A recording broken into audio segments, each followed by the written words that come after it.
The Easter brunch at Mom's house had the usual suspects. My sister Lauren and her fiancé Marcus, my parents, Aunt Rachel, Uncle Tom, and my cousin Jessica. The dining room smelled like honey-glazed ham and Mom's famous rosemary potatoes.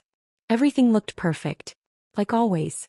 I arrived last, straight from a red-eye flight from San Francisco. I was wearing jeans and a plain black hoodie. My hair was in a messy bun. I looked tired because I was tired.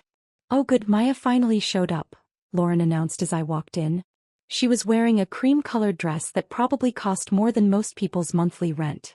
Her engagement ring, a 2.5-carat diamond Marcus had proposed with 3 months ago, caught the light as she gestured dramatically. "We were just talking about your little tech thing." I set down the wine I'd brought and took a seat at the far end of the table. "Hi everyone. Happy Easter. Your sister was just telling us about her promotion," Mom said, her tone bright with pride. "Senior Marketing Director at Morrison & Klein. Isn't that wonderful?" "Congratulations," I said genuinely. "And Marcus just closed a $4.7 million deal with a healthcare network," Dad added, beaming at my future brother-in-law. "Regional sales record."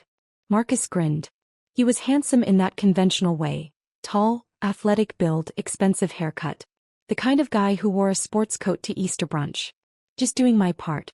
The medical device industry is booming right now." "Speaking of careers," Lauren said, turning to me with a smile that didn't reach her eyes, "are you still doing that computer thing?" "What is it exactly?" I'd been expecting this.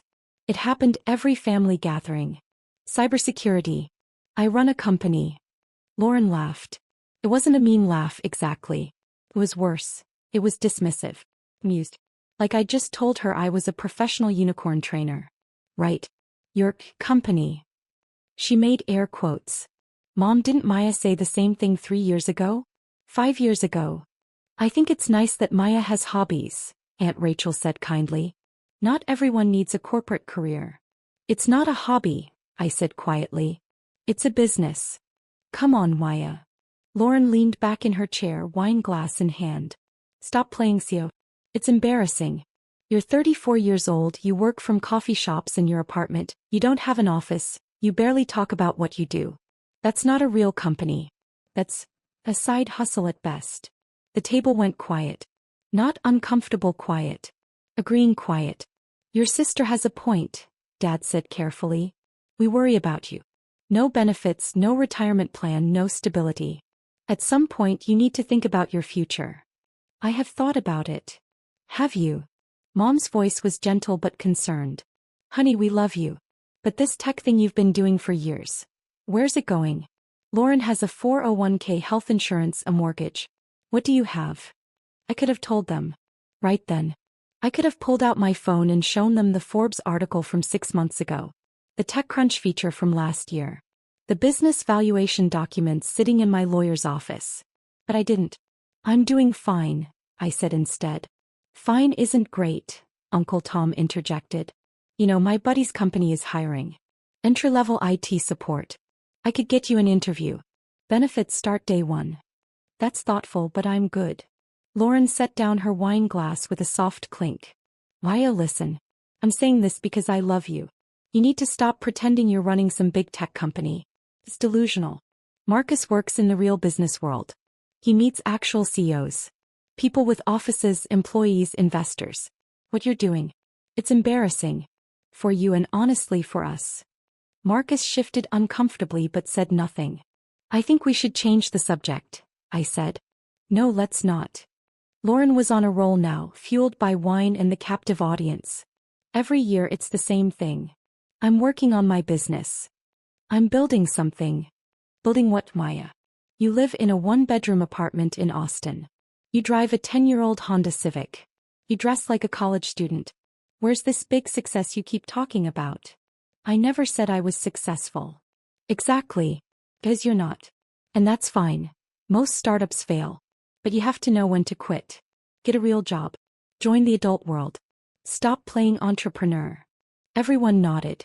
Even Jessica, who usually stayed out of family drama, was looking at me with pity. "Marcus, back me up here," Lauren said, squeezing his hand. "You work with tech vendors all the time. Tell Maya what real companies look like." Marcus cleared his throat. "I mean, yeah. Real companies have infrastructure, headquarters, legal teams, HR departments. If Maya's been doing this for 5 years and we've never seen any evidence of growth. He trailed off with a shrug. See. Lauren looked triumphant. Even Marcus agrees. It's time to grow up, little sister. I stood up slowly. Every eye turned to me. I need to use the restroom, I said. I walked down the hallway to the bathroom, locked the door and stared at myself in the mirror. My reflection looked exactly like what they thought I was. Tired, ordinary, unsuccessful. My phone buzzed. A text from my CEO Jennifer. Jennifer, board meeting still on for Thursday? Salesforce wants to move up the Q2 presentation. Me, confirmed. I'll be back Tuesday night. Jennifer, how's the family thing? Me, same as always. Jennifer, you could just tell them. Me, where's the fun in that? I splashed water on my face, took a breath and went back to the dining room. The rest of brunch was fine. They moved on to other topics. Marcus and Lauren's wedding plans, Dad's golf game, Mom's book club. I ate my ham, smiled when appropriate and left as soon as was polite. As I walked to my car, Lauren caught up with me in the driveway. Hey, she said, her voice softer now. I wasn't trying to be mean in there. I know. I just worry about you. We all do. You're smart, Maya. You could do so much more than whatever it is you're doing now. I unlocked my car. I appreciate the concern. Marcus has connections. If you want, I can ask him to introduce you to some people. Get you interviews. Real ones at real companies. That's kind of you, but I'm okay. She sighed. You're stubborn. You always have been. Just think about it, okay? Stop playing CEO and start actually building a life. I got in my car and drove away. The thing is, they weren't entirely wrong to be concerned. 7 years ago, I had been exactly what they thought I was. A struggling entrepreneur with more ambition than sense, burning through my savings, working 90-hour weeks in coffee shops in my apartment. I'd started Sentinel Systems in 2018 with $47,000. My entire savings, cashed out 401k and a loan from a friend who believed in me when no one else did. The company's mission was simple. Provide enterprise-level cybersecurity solutions for mid-market companies that couldn't afford the big players like CrowdStrike or Palo Alto Networks. The first 2 years were brutal. I lived on ramen and coffee. I taught myself to code at 3 a.m. I made cold calls until my voice went hoarse. I pitched to 147 investors and got rejected by all of them. Then in 2020, everything changed. A mid-sized healthcare company in Dallas got hit by a ransomware attack. Their existing security system, expensive, top-tier, recommended by every consultant, had failed completely. They were desperate. They hired me as a last resort, probably because I was cheap. I rebuilt their entire security infrastructure in 6 weeks. Not only did I recover their encrypted data, I identified the vulnerability that had let the attackers in. A flaw in their vendor's software that was affecting thousands of other companies. I reported it. The vendor fixed it. And suddenly, I wasn't just another failed startup founder. I was the woman who'd found a critical security flaw that could have compromised half the healthcare industry. The clients came flooding in. By 2021, Sentinel Systems had 43 employees and $12 million in revenue. By 2022, we'd grown to 180 employees and $47 million in revenue. By 2023, we hit 340 employees and $94 million in revenue. This year, 2025, we were on track for $180 million in revenue with 520 employees across offices in Austin, San Francisco, and Denver. Forbes had called me the quiet giant of cybersecurity. TechCrunch wrote, while everyone was watching the flashy AI startups, Maya Chin built a $180 million empire in silence. But I never told my family. Not because I was hiding it exactly. I just wanted to see how long it would take them to notice. Or care enough to ask questions instead of making assumptions. Lauren thought I worked from coffee shops. I did sometimes, as I could. Because the beauty of building a distributed company was that I could run board meetings from anywhere. But our Austin headquarters occupied 4 floors of a building downtown. We had a full-time security staff, a world-class engineering team, and clients that included 3 Fortune 500 companies. I drove a 10-year-old Honda Civic because I loved that car. It was reliable. Why would I replace something that worked perfectly? I dressed in hoodies and jeans because suits felt like costumes. My investors didn't care what I wore. My clients didn't care what I wore. The only people who cared were people like Lauren, for whom appearance meant more than substance. And yes, I lived in a one-bedroom apartment. A very nice one-bedroom apartment that I owned outright mortgage-free, in a building with a view of Lady Bird Lake. But they'd never asked to see it, so they'd never know. The truth was, I could have told them years ago. But their assumptions had become a kind of test. If they really cared about me, about what I was doing, about my life, they'd ask real questions. They'd Google my name. They'd show actual interest. They never did. 3 days after Easter, on a Wednesday morning, I was in our boardroom for final interviews. We were hiring for 3 senior positions: VP of Engineering, Head of Sales, and Director of Strategic Partnerships. The boardroom was on the 4th floor of our headquarters. Floor-to-ceiling windows overlooked downtown Austin. The walls were decorated with our company values, patents we'd earned, and a framed Forbes 30 Under 30 award from 2021 with my face on it. Jennifer, my CEO, sat to my right. Marcus Williams, our head of HR, no relation to my future brother-in-law, sat to my left. We'd already interviewed 2 candidates that morning. Next up is Marcus Porter, Jennifer said, glancing at her tablet. Applying for Director of Strategic Partnerships. Background in medical device sales. Impressive numbers.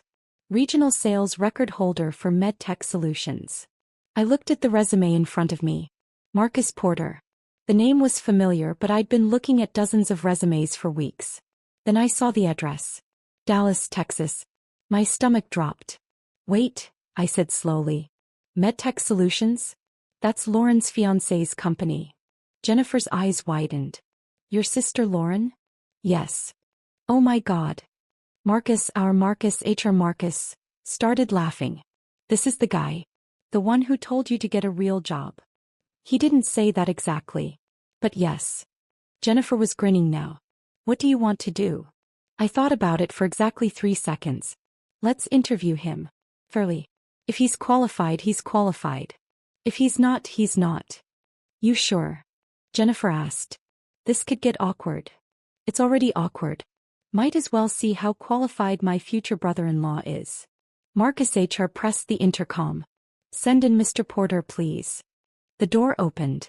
Marcus Porter walked in wearing a sharp navy suit, carrying a leather portfolio, his expression confident. He was clearly expecting to impress some HR people, maybe a department head. He walked toward the table, hand extended, opening his mouth to introduce himself. Then he saw me, sitting at the head of the boardroom table, in the CEO's chair. His face went white. Mr. Porter, I said calmly. Thank you for coming in. Please have a seat. He stood frozen for a long moment. His hand was still extended, but now it was trembling slightly. Why, His voice cracked. What are you? Why are you? I'm the CEO of Sentinel Systems, I said. The company you're interviewing with. Didn't you research us before applying? His mouth opened. Closed. Opened again. No words came out. Jennifer gestured to the empty chair across from us. Mr. Porter, please sit down. We have several questions for you. Marcus finally moved, walking stiffly to the chair and sitting down like a man in a dream. Or a nightmare. His portfolio sat unopened in front of him. Let's start with the basics, I said, keeping my voice professional. You've been with MedTech Solutions for 7 years. Impressive sales record. What made you interested in Sentinel Systems? He swallowed hard. I saw the job posting. The salary range was excellent. The company has a strong reputation in cybersecurity. I thought my enterprise sales background would translate well to tech sales. Did you Google me before this interview? He blinked. What? Did you Google my name? Maya Chen, CEO of Sentinel Systems. No. I looked at the company website. I saw there was a CEO, but I didn't. He trailed off, staring at the Forbes 30 Under 30 award on the wall behind Maine. That's me, I confirmed. 2021. Same year we hit our first $10 million in revenue. His face had gone from white to red. Maya, I'm so sorry. At Easter I didn't know. Let's keep this professional, I interrupted. Tell me about your biggest sales achievement. He tried to refocus, but his hands were shaking. Last quarter I closed a $4.7 million deal with a regional healthcare network. Multi-year contract. It broke our regional record. Impressive, Jennifer said, making notes. What was your commission on that? 7%. About $329,000. And what's your total compensation at MedTech Solutions? I asked. Base salary of $145,000, plus commission. Last year I made about $640,000 total. Marcus HR leaned forward. Why leave? Those are excellent numbers. Marcus Porter shifted in his seat. I want to grow. MedTech is established, but the growth opportunities are limited. I want to be part of something dynamic. Something that's scaling fast. A company like this. A company like this, I repeated. Can you tell me what you know about Sentinel Systems? You provide cybersecurity solutions for mid-market enterprises. You've grown rapidly over the past few years. You have offices in Austin, San Francisco, and Denver. You're privately held. Around 500 employees. 520 employees, I corrected. Revenue? I'm not sure. The website doesn't list revenue.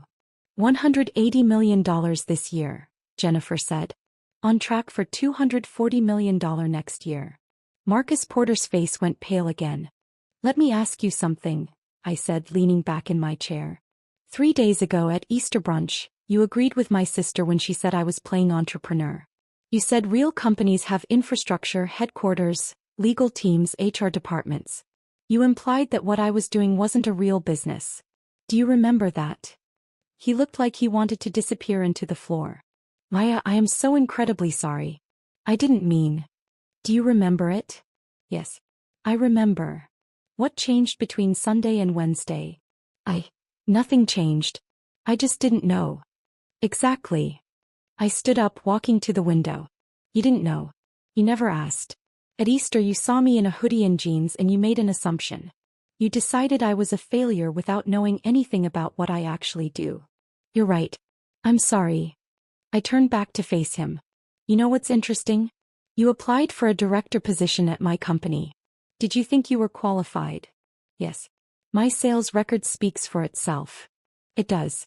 You're good at selling medical devices. But this position requires selling something different. Enterprise cybersecurity solutions. Have you ever sold software? No, but I'm confident I could learn. Have you ever worked in tech? No. Do you understand the cybersecurity landscape? The difference between endpoint protection and network security? Between CM and SOAR? His silence was the answer. Jennifer looked at her notes. Mr. Porter, you have an impressive background in medical device sales. But this role requires specific industry experience you don't currently have. We're looking for someone who can speak fluently to CISOs and IT directors about complex technical solutions. I can learn, he said desperately. I'm a fast learner. I've always adapted to new environments. Maybe, I said. But we need someone who can start producing results in 90 days. This is a senior leadership role. We can't afford a 6-month learning curve. The room was silent except for the sound of Austin traffic 4 floors below. That being said, I continued, we do have an opening for an associate strategic partnerships manager. It's a mid-level role. $95,000 base salary, plus commission. It would give you the opportunity to learn the cybersecurity industry while contributing to our sales pipeline. You'd report to the Director of Strategic Partnerships, whoever we hire for that position. Marcus Porter stared at me. You're offering me a job? A different job than you applied for. At about a third of your current total compensation. Take it or leave it. He looked completely lost. Can I think about it? You have until 5 p.m. Friday to decide. If you accept, you'll start on the first Monday of next month. Jennifer will send you the offer letter this afternoon. I sat back down. One more thing. If you take this position, you'll be an employee of Sentinel Systems. Not my future brother-in-law. Not Lauren's fiancé. An employee. That means you follow the same rules as everyone else. You perform or you're gone. Understood. Understood. And Marcus? When you tell Lauren about this interview, and I know you will, you can also tell her that her little sister's embarrassing tech thing generates more revenue in 1 quarter than she'll make in her entire career. That her Pretend company, has 520 employees who depend on me for their livelihoods. That the CEO she told to stop playing pretend was named one of Forbes' most promising entrepreneurs under 30. His face was bright red now. Or, I said more gently, you can just tell her you interviewed at a cybersecurity company and they offered you a different position. Your choice. Maya, I really am sorry. At Easter I was just agreeing with Lauren. I didn't mean to. You meant it, I interrupted. You believed it. And that's fine. You're not the first person to underestimate me. But now you know better. The question is, are you humble enough to take a junior role at a company you didn't think was real? He stood up slowly, still holding his unopened portfolio. I'll have an answer by Friday. Perfect. Jennifer will show you out. After he left, Marcus HR burst out laughing. Oh my God. That was the most professional takedown I've ever witnessed. I wasn't taking him down, I said. I was being honest. He's not qualified for the senior role. But he does have transferable skills. You really think he'll take the offer? Jennifer asked. I have no idea. But it'll be interesting to see if his pride allows it. My phone buzzed. A text from an unknown number. Unknown. Maya, it's Marcus. I just left your office. Can we talk? Please don't tell Lauren about this yet. I need to process what just happened. I showed the text to Jennifer. He grinned. He's panicking. Me, take the time you need. The offer stands until Friday. Marcus, did you know I'd applied? Is that why you took the interview? Me, I didn't know until this morning. But once I knew, I wanted to give you a fair chance. Despite what happened at Easter. Marcus, I don't know what to say. Me, say you'll think about the offer. That's all I'm asking. Marcus, I will. And Maya? I really am sorry. Thursday morning I was in back-to-back meetings. Financial review at 9 a.m., product roadmap discussion at 10:30, lunch with a potential investor at noon, board presentation prep at 2 p.m. My phone kept buzzing. I ignored it until my 2 p.m. meeting ended. 16 missed calls from Lauren. 23 text messages. I scrolled through them. Lauren, why is Marcus acting weird? Lauren, he came home yesterday completely pale. Won't tell me what happened. Lauren, did something happen at his interview? Lauren, Maya, answer your phone. Lauren, he said he interviewed at some cybersecurity company. Was it yours? Lauren, Lauren, I just Googled you. Lauren, I just Googled your company. Lauren, $180 million revenue? Lauren, Forbes 30 under 30? Lauren, why didn't you tell us? Lauren, Mom and Dad don't know. I called them. They had no idea. Lauren, call me back right now. I stared at the messages for a long moment. Then I called her. She answered on the first ring. Maya. Oh my God, why didn't you tell us? Hi, Lauren. Hi. That's all you have to say? I just spent the last hour reading articles about you. Forbes, TechCrunch, Business Insider. You're famous. I'm not famous. I'm just successful. Just successful? Just successful? Maya, your company is worth $180 million. That's revenue, not valuation. The valuation is closer to $850 million. She made a sound like a strangled gasp. 800. Maya, I told you to get a real job. At Easter. 3 days ago.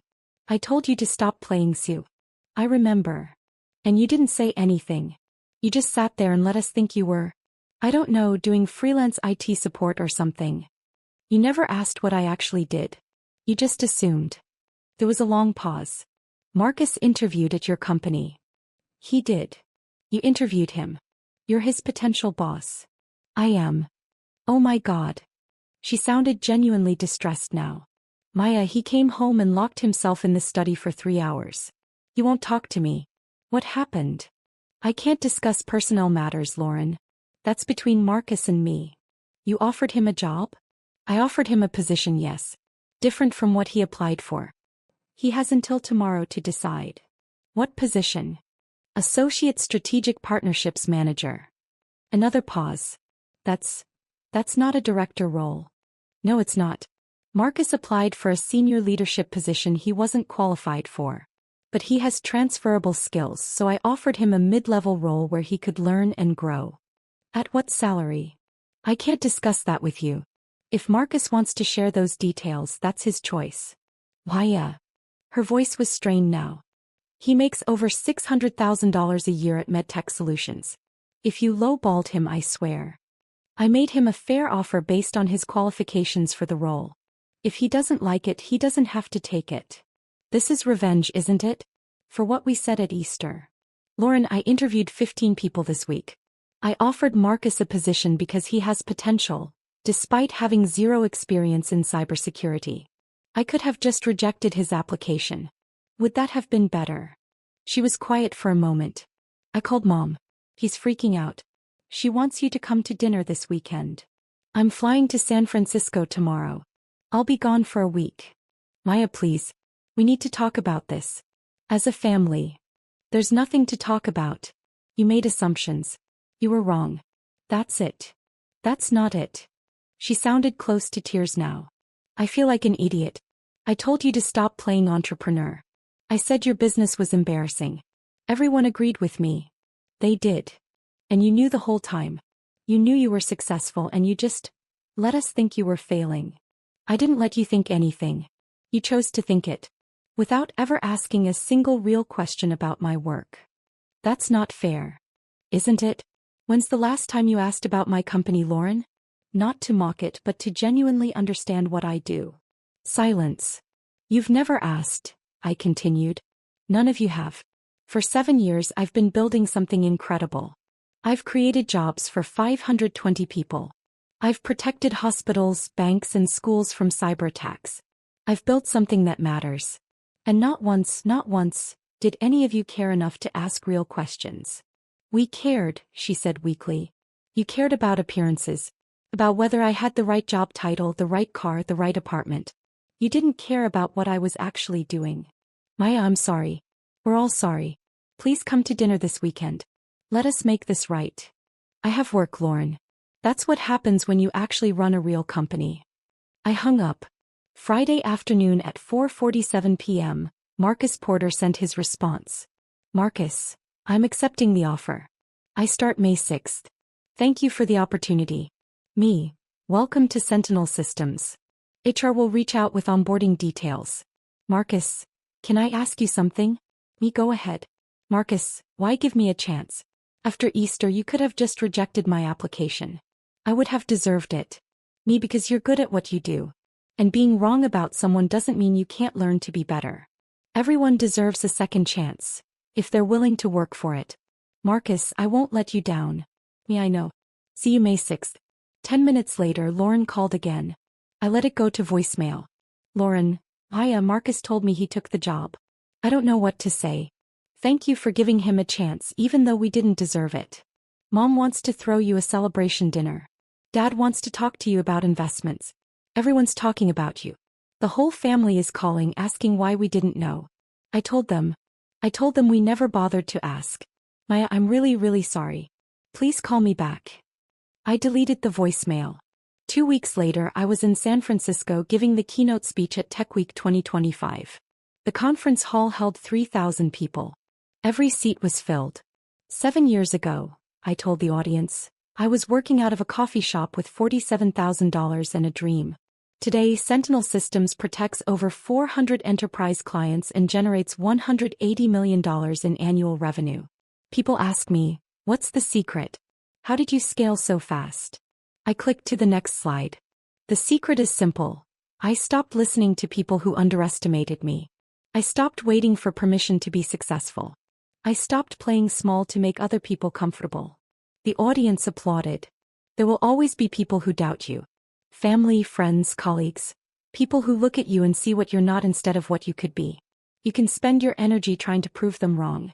Or you can spend your energy building something so undeniable that their opinions become irrelevant. More applause.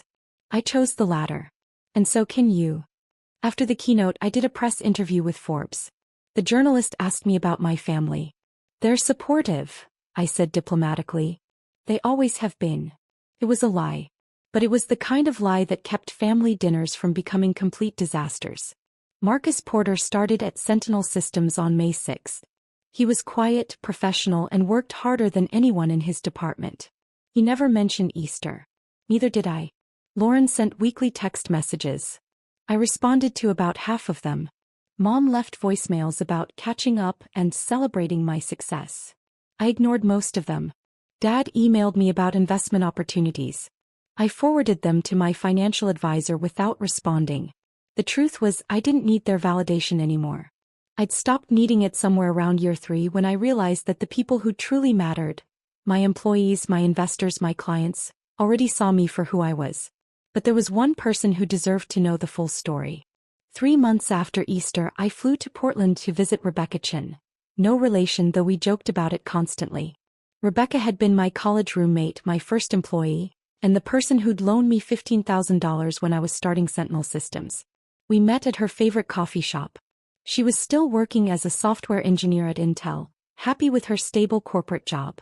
"So," she said, stirring sugar into her latte, "I heard your sister found out." "She did. In the most awkward way possible." "Good." Rebecca grinned. "She deserved it. They all did. Her fiancé works for me now." Rebecca choked on her coffee. "What?" I told her the whole story. By the end she was laughing so hard she was crying. "Oh my God," she gasped. "That's the most perfect revenge I've ever heard." "It's not revenge. I gave him a fair shot. Maya, you made your future brother-in-law take a 70% pay cut to work as your junior employee. That's revenge. Justified, deserved revenge, but still. He didn't have to take it. But he did. Because he knows he screwed up.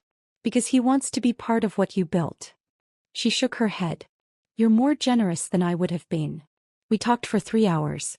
About the company, about life, about everything that had happened in the 7 years since I'd started this crazy journey. "You know what I love?" Rebecca said as we were leaving. "You didn't change who you are. You're still the same Maya who wore hoodies to investor meetings and refused to play corporate games. You just got rich while doing it." "I'm not rich. The company is valuable." "Same thing." "Not really. Most of my net worth is tied up in equity."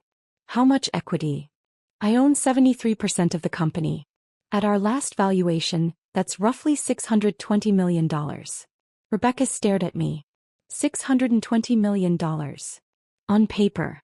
I can't exactly spend it. Still counts. She hugged me tight. "I'm proud of you. And for what it's worth, I knew you'd make it. Even when you were eating ramen 3 meals a day and sleeping 4 hours a night.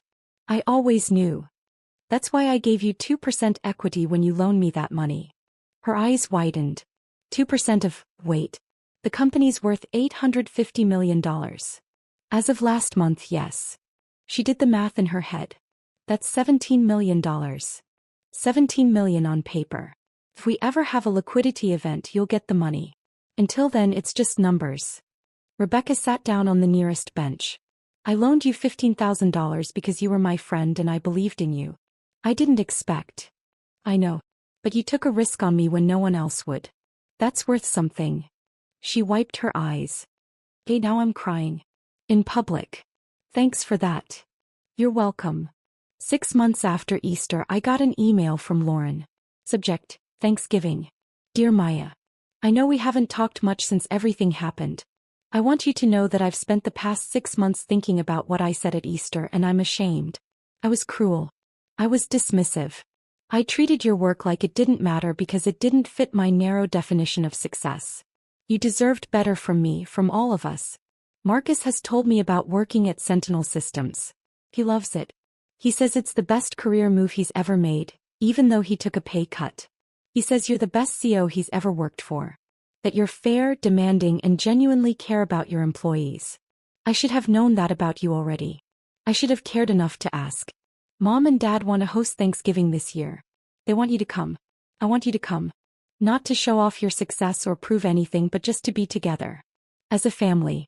I know I don't deserve your forgiveness. But I'm asking anyway. Love, Lauren."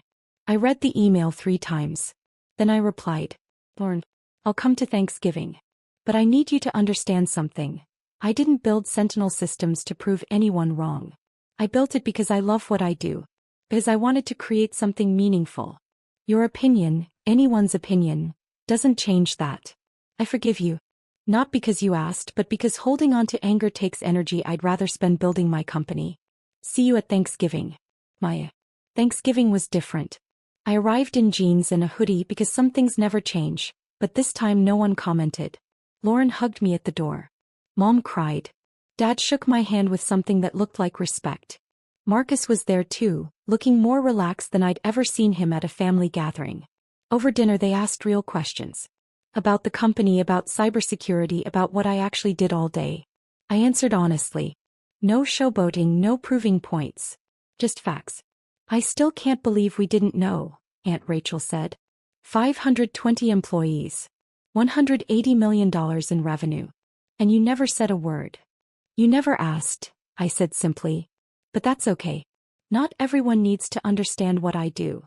We want to understand now, Mom said quietly. Then ask questions. Real ones. Not, when are you getting a real job? But, what problem is your company solving? Not, why don't you have an office? But, how does your business model work? Ask because you care, not because you're checking boxes. Dad nodded slowly. Fair enough. So what problem is Sentinel Systems solving? I smiled. And I told them. 2 years later, Sentinel Systems was acquired by Cisco for $2.3 billion. I retained 73% equity, which translated to roughly $1.68 billion after taxes. I kept the company operating independently. Kept all 520 employees. Kept the culture we'd built. Rebecca Chin retired at 38 with $46 million from her 2% equity stake. Marcus Porter became Director of Strategic Partnerships after 18 months of exceptional work. He and Lauren got married. I was in the wedding. My family still doesn't fully understand what I do. But they've stopped making assumptions. And that's enough. Last month, Forbes ran a feature. Maya Chin, the CEO who built an empire in silence.